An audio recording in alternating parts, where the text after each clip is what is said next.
Assalomu alaykum hammaga, xayrli kech. Meni YouTube kanalim obuna bo'lib qo'yinglar. Boshida aytmasa bo'lmaydigan, oxirida aytsam g'alati bo'lyapti. Xo'p, O'zbekistonga kelganimga 1 yilga to'lyapti yaqinda.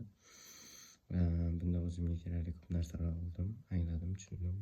Xo'p, ko'plab o'quvchilar o'qitaman.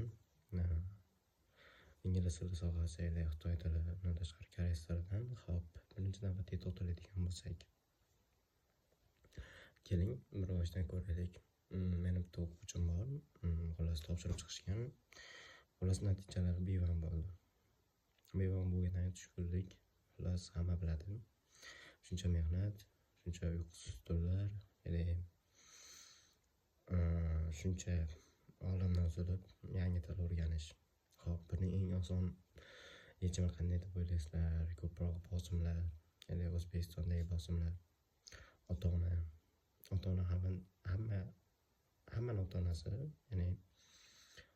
natija kutadi, rezultat kutadi.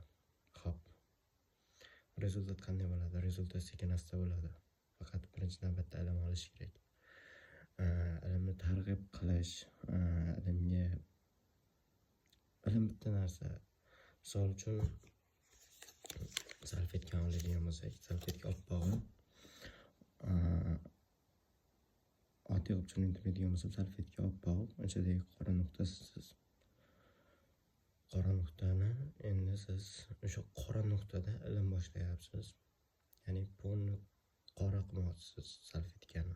Buning uchun ko'plab bilim olish kerak. Xo'p, misol uchun diniy kitoblarda keladi. Ya'ni Payg'ambarimiz Muhammad sollallohu alayhi vasallam aytgandek, ilmni Xitoyga borib o'rganish kerak deb. To'g'ri, madaniyati boshqa narsasini gapirmayman, ilmi bizdan ancha rivojlangan. Undan tashqari ko'plab juda ham qiziq savol-javoblar bo'lyapti. 3-4 ta ustozlardan so'radim. Qanaqa bo'ladi ustoz? Nimaga asabiylashib gapiryapsiz? Nima deyishdi ko'pchilik. Savol berdim. Nimaga yoshlar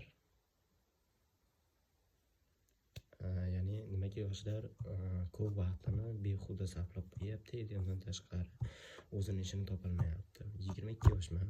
Men hali ham o'zimni kasbimni topolganim yo'q. Harakat, o'qish, Xudo